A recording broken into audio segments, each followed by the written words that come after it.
Let me ask you something. You've been in a deal 3-4 months. You've had 5 or 6 different calls with a prospect. You've sent them the proposals, done the demos. You've answered every question that they've thrown at you, and then they go quiet. You hear absolutely nothing. And on top of that, 2 weeks later, you find out that they've signed with a competitor. That's one of the worst feelings in B2B sales. And if you've been in the game long enough, I know you felt. Now, here's what most people do when that happens. They blame the product, they blame the pricing, they blame the sales rep, or they chalk it up to bad luck and move on. But none of that is actually what happened. And the reason most multi-call B2B deals fall through is not your product, it's not your pricing, and it's not even your team. It comes down to one thing, and it's that you went missing. So let's look at the timeline for your prospect's decision-making process. Now, you can tailor this to your specific situation. It could be 3 calls, it could be 10 calls. We've mapped out 5. So in between each one of these, you're gonna have a minimum of a week in between each call. Usually the sweet spot is about 10 to 14 days between each call. And as your prospects are going through this process, they're not just sitting on their hands waiting for these calls specifically with you. They've identified that they need a solution, or they've at least identified that they have a problem. Now they're starting to navigate their own buying process, their own decision-making process, which means they're looking at your competitors, they're evaluating done-for-you solutions, they're looking at what they can leverage internally, or they're even looking to hire to help them solve the problem. And guess what? For each one of these solutions that they're looking at, they're going through this same buying process for each one. So they're going through a 5-call process with a competitor. They're going through a 5-call process with the done-for-you solutions and internal discussions and hiring, whatever it may be. They're likely not just speaking with one competitor, they're speaking with 2 or 3. But now they've got multiple calls, multiple buying processes going on, doing the same thing with done-for-you solutions. Like I said, doing the same thing internally. Now you add in multiple decision makers to each of these processes.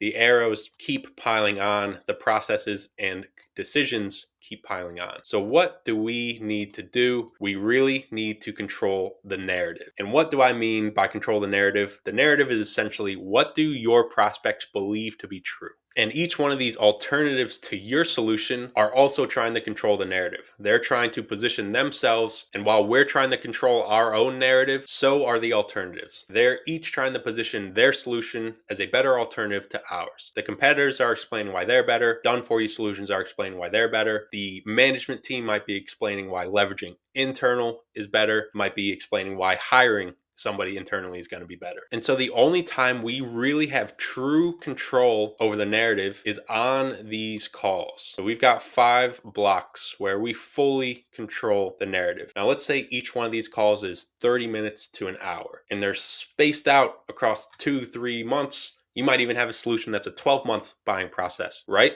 So what we need to control is not just the calls, because that might be, if it's 30 minutes to an hour, over 3 months, it might be 2.5 hours to 5 hours where we have full control of the narrative. We also need to be controlling what goes on in between these calls, because that's exactly what our competitors are trying to do, what the done-for-you solutions are trying to do, and what somebody in management might be trying to do against us. So now with so much noise going on, we've got to look at, why do most deals fall through? It's very rarely that you have an inferior product. Even if you have no case studies, no social proof, you can knock off the top dogs just by being more diligent and more attentive to the prospect's needs. It's very rare that it's a sales process issue, especially for most of our clients. They're typically 7 and 8 figures or above, so they've already got it pretty dialed in. Of course, there's always gaps that can be filled. And again, it's very rare that it's simply that the SDRs or AEs are bad. What does it really all come down to? It all just comes down to our ability to control the narrative. Because as I point out above, it's very unlikely that we're the only vendor that our prospects are speaking with, especially if they're super serious about solving the problem. So if we're able to control the narrative, we're essentially able to control the prospect's line of thinking, which means we're able to control the deal. And if we control the deal, then we control the decision. And how do we actually control the narrative? So we have 4 main levers we pull to ensure that we maintain the narrative. And we've built this system. We use it for ourselves, but we also use it for our clients' businesses as well. And I'll lay them out here at a high level, and then we'll dive into them at a much more detailed level in just a sec. So we've got pillar 1, that's going to be the sales process. We've got pillar 2, that's content retargeting. Pillar 3 is social omnipresence. And pillar 4 is email nurture. And in combination, we call this our taking over the world strategy. If you're able to implement this entire system successfully, the benefits are unmatched. You'll be able to shorten your sales cycles, you'll be able to improve your close rates, and ultimately you're just going to be able to increase revenue. Now, why should you even be listening to me? My name is Oliver Clingain, and I'm the founder of Ascension. What we do is we partner with B2B SaaS and tech companies to help them build out scalable client acquisition systems of their own. And we've installed this system across dozens of 7- and 8-figure tech clients. And with each successful implementation, we've just gotten better and better at it. And I'm about to lay it all out for you for free right here. So the first piece of our taking over the world strategy we want to look at is going to be the sales process. Now there's 2 buckets here, right? There's a 1 to 2 call close, which your priorities are going to be objection handling, proving the value, and building urgency, and closing the deal. What we want to focus on here is if you have a 3 to 4 call process, because that's going to be spread out over 2 to 3 months. And it comes back to what we looked at earlier. They're looking at competitors, they're looking at done for you solutions, they're looking at what they can do internally or hiring and adding on to the team. So what we need to do to make that as effective as possible, are taking over the world strategy, is we need to pre-wire these conversations. So we need to get a really good understanding of what sort of objections we can expect, sort of smoke screens our prospects are giving us, and why do people opt for our competitors. And once we have these, we begin to train your SDRs and AEs to mention these in the first conversations. So for example, let's just say your number 1 competitor, the reason most people go with them is because they've got a faster implementation cycle. So if we can have our SDRs and AEs laying that out ahead of time, we're only going to see benefits. So if they go with company A, hey John, typically our customers who have opted for competitor A, it's because they really care about how quickly they're able to get off the ground. So if that's something you're looking for, they might be a better fit. You give a little push away, but then we pull them back in. But the reason why most people come to us is because they care about the scalability long term. You're currently at 20 employees, but as you're trying to scale the company, our solution, we do take longer to get off of the ground, but that's because we really lay a strong foundation. So our solution is going to be just as effective at 20 employees as it is at 100. And we do all of that without even increasing your fees. If your priority is to turn this solution on tomorrow, then maybe they're a better fit. But if you really care about laying the strong foundation and buying a solution that's going to scale with your business, then that's where we come in. So now we've pre-wired that specific prospect's way of thinking of, okay, this is the solution I want if I'm thinking long term. And 99% of prospects are going to be thinking that way. Now we do that for all of the reasons people go with your competitors. We do that for the objections. We do that for the smoke screens. And as we're able to do that, it's essentially going to influence our conversations with the prospects, but it's also going to influence the conversations our prospects are having with other people. Let's say, for example, potential customer of mine, we have a conversation. I give them the full understanding that we are a growth partner. We're essentially an extension of their team. We're coming in for the long term. Now, when they go to speak to another basic marketing agency, basic lead gen company, they're constantly going to be comparing them to us based on the way our conversation went. So we essentially control the narrative of not just our conversations, but those conversations as well. And you need to take that same line of thinking into the way you're selling your tech, your SaaS, your solutions. And as I continue to break down how we stay top of mind with our prospects throughout these decisions, looking at sales, we've really got to understand how do we capitalize, which ultimately comes down to our ability to be proactive. And there's 2 things I really want to nail down here. The first one, I hope you're doing it already. If you're not, pull up your Slack, pull up your Teams chat, pull up your Discord, whatever it may be, and just drop this in there. And that's going to be Bam Fam. So book a meeting from a meeting. Like I said, I really hope you're already doing that. But if you're not, never let a prospect get off of a call without having a follow-up. And the best way to leverage Bam Fam is we need a really good understanding of their decision-making process. So the 2 key points we want to know is who's involved and what's their decision-making timeline. This is going to allow us to control the entire follow-up process. And before we jump into what's underneath that, we also want to be truly proactive in sales. Like I said, at the top, it's be proactive. We want to be proactive on the sales and nurture side. So once we understand their timeline, we want to start to utilize your assets. So we can utilize our case studies, our white papers, our YouTube videos, any podcasts we've been on or that we produce ourselves. That's going to allow us to stay top of mind throughout. Because if you understand their timeline, whereas if we know we've got a follow-up booked in 2 weeks and that decision is coming up, we can send our case studies in between. We can send the white papers, the YouTube videos, the podcasts. That way we're staying top of mind throughout. So we're not just focused, like I said earlier, on those calls where we control the frame. Now we're starting to stay top of mind in between the calls as well. And that's why it comes down in the middle of both of these is to agree on the time frame of the sales process. Because as we want to stay top of mind throughout, we're also going to be putting resources into making that happen. And ultimately, if we understand when they're going to make a decision, we can make it very easy for them to make that decision. On the first call, you should aim to ask, what's your timeline on making a decision? Something as simple as that, he might tell you it's usually about 60 to 90 days. Then you simply hit them with the,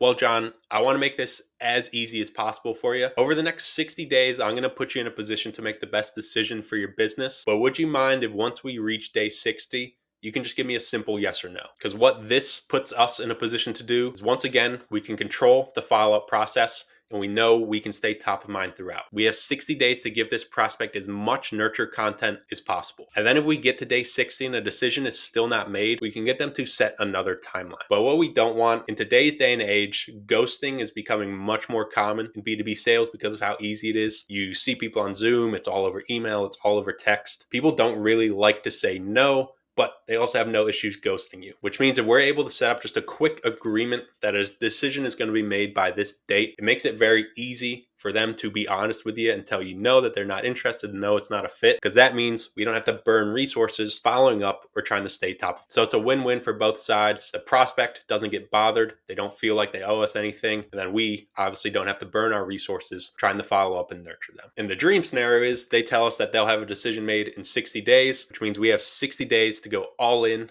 on this prospect. And then once we reach day 60, they tell us yes, they buy our solution, we get them closed. And that's the sales process. That's typically what's going on, face-to-face direct conversations. Now, pillar 2 is a little bit different. Now, this is going to be content retargeting. And in content retargeting, we have 4 blocks that we really try to focus on. So we have first order questions, second order questions, objections, and expectations. So quick summary of each. First order questions is essentially, as an example, what is your software? How does it work? What sort of results can I expect? Who is your company? Second order questions is a bit one level down, we'll say. So how does XYZ compare to ABC? Is this important? Do I actually need to solve this problem? The third block is objections. So this is where we can start to highlight social proof. We can start to discuss concerns around pricing, concerns around integrations. Then block 4 is the expectations. So that's where we lay out the realistic results the prospect can expect. The timeline, it might take a week to get live, it might take a month. And then just the user adoption in most softwares within companies. And for each one of these blocks, for our clients, we typically produce 10 to 15 short form pieces of content around each of these. Because coming back to our 5-call timeline, like we said, we control the narrative during these slots. But where the money is made is actually in between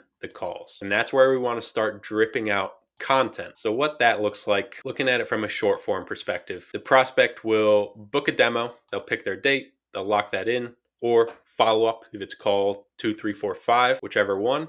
So we've got that set. Once they've got that call booked in, they're going to be added into a custom audience. And once they're in that custom audience, we can add them into a content retargeting campaign. Like I said, we're going to produce 10 to 15 short form clips to answer essentially each block that we have. And with each piece of short form content we have, let's say we've obviously got 5 here, but if we've got all 50 laid out, we'll have short form content number 1. Now, as these are people that have already booked in with us, we can set the parameters. So every time they watch one of our short form videos that pops up on their feed for more than 3 seconds, that'll cancel it out. So if they've watched short form 1 for more than 3 seconds, they don't get shown short form 1 again. They watch short form 2 for more than 3 seconds. They don't get shown number 2 again. They watch short form 3 seconds. They don't get shown number 3 again. So on, so on. We essentially want to just continuously move them through the blocks because that means their intent's going to rise, their education around the solution is going to rise. They're becoming more educated around what we do, who we are, and how we can help them. And we do this around short forms from the blocks, like I said, but we also do this same thing with long form. So they book in, they're added to a custom audience. We have our content retargeting campaign. So we've got our short form going on. Like I said, up there, it's once they've watched for more than 3 seconds, they don't get shown the other short forms. Now on the bottom, looking at long form retargeting. So this could be our video case studies, any thought leadership content we have, podcasts, how-to videos. We put them into the same thing. So for down here, it's typically once they watch it for more than 1 to 3 minutes, depending on the piece of content, that's when they get removed from that video being shown on their feed. So we've got long form 1. Once they've watched that for 1 to 3 minutes, don't get shown that again. Same with long form 2, long form 3, long form 4, long form 5. And this is all going down in between each one of our calls. So let's just say they watch 5 shorts and a full long form how-to video before call 2. They've learned a little bit more. They know what questions to ask. They feel a much better relationship with the company than they did before, where we've only spoken to them for an hour. Now they've consumed content on their own. Same thing in between each call. We really don't want these to be the only time we're controlling the narrative. As I said, we want to be showing up on their feeds, them consuming content from the founder. Depending on how big your company is, you can even have reps and AEs making content. We really just want to enhance that relationship, stay top of mind, and control the narrative. And that's the breakdown of our content retargeting. Now, moving on to pillar 3, that's going to be social omnipresence. So we've got to understand that in today's day and age, our prospects have their guard up around anything. Trust is at an all-time low. They don't know who to trust, who to buy from, because there's so many companies out there that nowadays promise unicorns and deliver donkeys. Because of that, there's very few sources that they do trust. And 2 of them is they trust their own research, they trust their own kind of intuition, then they trust certain pockets of the internet. Obviously, everybody understands now that not everything you see on the internet is true, but that's why we've got to be very specific on how we target them. So they trust YouTube a lot because more often than not, YouTube comes down to long form videos. Typically, these can either be for entertainment, education. Either way, the prospects are walking away with a nice dopamine hit. Then they trust industry forums. So what other people are saying, they trust social platforms, etc., etc. You kind of understand the general gist of what pockets on the internet they trust. Now that we have an understanding of what sources our prospects do trust, we need to figure out how we control the narrative around that. And the best way to do it is meet them where they're at. So we'll be able to nurture them when their guard is low, and we'll be able to build authority and familiarity with the brand while they feel like they're doing their own research. If we're able to meet them in the top 5 search results for your solution, if we're popping up on their Facebook and Instagram feed, if we're popping up on their LinkedIn, if we're popping up on an industry forum, we become pretty much inevitable. We, as I shared earlier, take over the world. So let's just say this is kind of the mini web of our build. So everything in here is connected one way or another, right?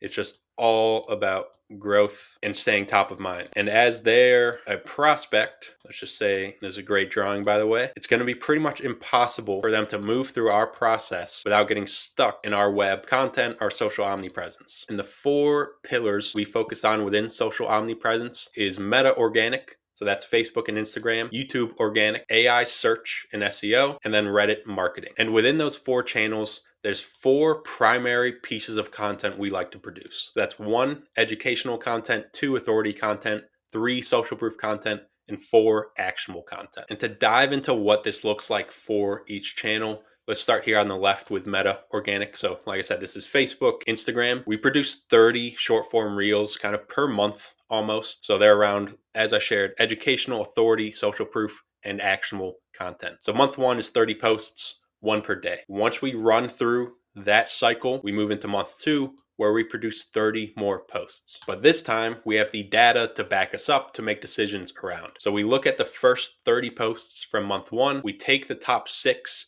and we run them right back with a CTA. We create 15 new posts with the same angle, but a new message. Then we create 9 with a brand new angle and a brand new message. So again, we produce 30 posts for month 2, but this time we've got the data. Then when we go into month 3, month 4, month 5, we just continuously combine the data, and that's for meta organic. Now, I want to jump over to AI and search SEO next, and I'll explain why in just a second. So typically, SEO has been around for a while, so most people have a general understanding of what works and what doesn't. But the biggest winners nowadays, it's articles around competitor alternatives, competitor comparisons. Those are hyper successful in getting you ranked. You build out your general tutorials and how-to blogs, then some very software-specific stuff. And if you're able to do this consistently, and more importantly, consistently well, you will rank with AI and search SEO. So now with 2 content pillars, as we shared, we are popping up in search results. We're popping up on their Facebook and IG feed. Now looking at YouTube organic, this is one that's slept on by a lot of tech companies, even though it's so important to get people to consume your content in a long form format. And this all ties back to, this is why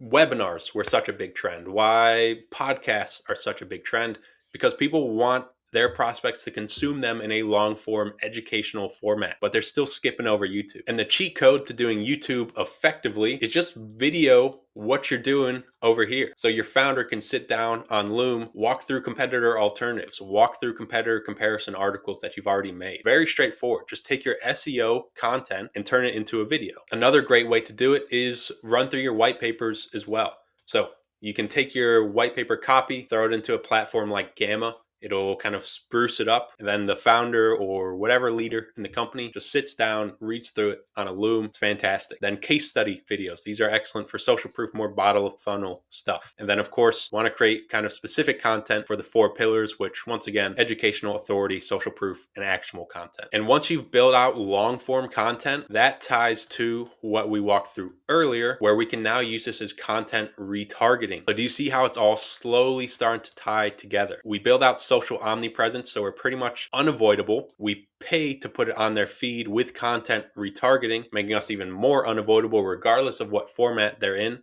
We're popping up on all of their channels, their booking calls. This is obviously nurturing them through the process of the sales that we built out earlier. So everything is intertwined one way or another, and they all build off of each other. Now, obviously, things have shifted very recently. Not everybody's going on Google and typing in SEO kind of competitor alternatives, going on YouTube. They're asking LLMs what they should be doing. And that's where Reddit marketing comes into play. Now, most people, and it's okay if you don't, because it is a very new wave, most people know that if you're active on Reddit, LLMs will favor you. And that's because most LLMs, so that's your ChatGPT, your Claude, your Perplexity, all of those, they heavily utilize Reddit for their information. So if you want to rank super well in AI search, then start posting on Reddit, which is what we do for our clients. So we identify relevant subreddits.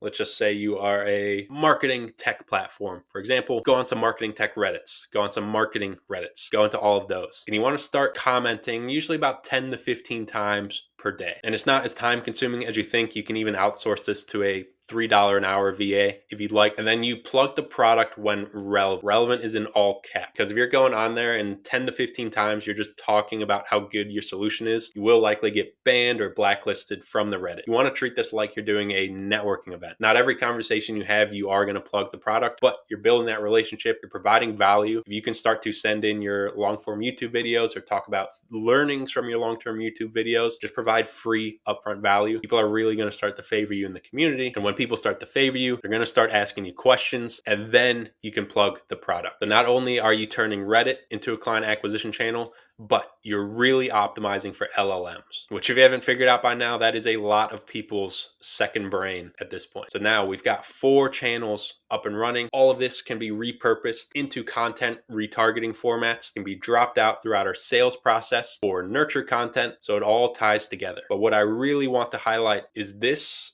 system, our social omnipresence, is to nurture and accelerate our prospects. We do not want to become reliant on this as your primary client acquisition channel. And the reason for that being is, yes, organic is great. If you can build an organic engine, fantastic. But one thing that always worries me is once you reach a certain level of scale, if you become over dependent on organic content, you essentially can no longer control the scale. You don't know who's going to come in. You don't know how many leads you're going to get. You don't know how many deals you're going to close. And that's why we build everything we do around paid acquisition. And if you haven't yet watched my video on the client acquisition systems we build out for our clients, I highly recommend you go watch that. This is how you actually get clients into your funnel so you can put them into the system. Go give that a watch. It'll be the first link down in the description. But we've got one more pillar to get through before I send you over there. So we've got social omnipresence done, gone through content retargeting, and we've gone through the sales process. The next one we want to look at is email. And within email, there's 2 buckets. So there's your retention flows. This is going to be your company newsletters, your long-term follow-ups. If somebody showed up to a webinar at one point, this isn't a general touch point every 6 months. That's kind of what retention. What we want to focus on is what we call the pre-close flows. And no, I didn't even mean for that to rhyme. But within the pre-close flows, we have 4 pillars once again. I think everything's just built around 4 pillars at this point. But we've got our engagement sequence, we've got our education sequence, got our objection handling sequence, and we've got our risk reversal sequence. So quick run through of each of these. The engagement sequence. We've got email 1 is going to introduce the brand, who we are, what we do. Email 2, introduce the offer and the guarantee. Email 3, break down the system behind the delivery. Then email 4, highlight the primary benefit of the solution, and re-engage the offer overall. That's the engagement sequence. So that's right when somebody opts in or takes an interest in your business. That's typically before call one. Now, the education sequence. This is going to highlight the fundamental beliefs with or without your solution, because email 2 is going to highlight the process without the solution. Then email 3, we're going to continuously educate and start to push into pain points. And that's what we're going to do for email 3, email 4, and email 5. And then pillar 3, that's our objection handling sequence. So as we discussed earlier, where we want to pre-wire prospects, we want to do the same thing in the email. So look at their objections, their smoke screens, why prospects are opting in for their competitors. Then we highlight each of those in emails. So we've got 5 laid out here. This can be a 15 email sequence if you'd like it to be. We want prospects consuming as much content as possible. And then finally, we've got the risk reversal sequence. So this is to re-highlight the offer. And if you have one, highlight the guarantee. And looking at this process holistically. So now we're hitting on emails. We're hitting pretty much everywhere they would consume content. Because as we shared, the sources they do trust is their own research and certain pockets of the internet. If we're able to put content in front of them and however they like to consume content. Some people might like short form videos. Some people might like long form videos. Some people might like to read their emails or do SEO or talk to an AI about it, right? If we're able to pop up on each one of these, we will ultimately control the narrative. And once again, if we're able to control the narrative, we'll be able to control the way prospects think about the solution. And if we're able to control the way the prospects think, we're able to control the deal, which means we're able to control the close, which means we're able to control our revenue. And that is the breakdown of our taking over the world strategy. I've laid it all out for you. I've given you everything you need. I cannot recommend it enough to start building this out for your business. Even if you just start with one of the 4 pillars, it's going to drive massive results for your business. However, if you don't feel like building this out yourself, or if you think it's too much, I'd be more than happy to explore what it would look like for us to build it for you. If you'd like to explore that as well, you can book a call with me personally using one of the links down in the description, and we'll walk through that step by step of what it would look like for your business. But if you have watched up to this point, be sure to hit like and subscribe. Go check out some of our other videos if you're interested in learning how to scale your own tech company. But I will be talking to you soon and appreciate you taking the time to watch this far.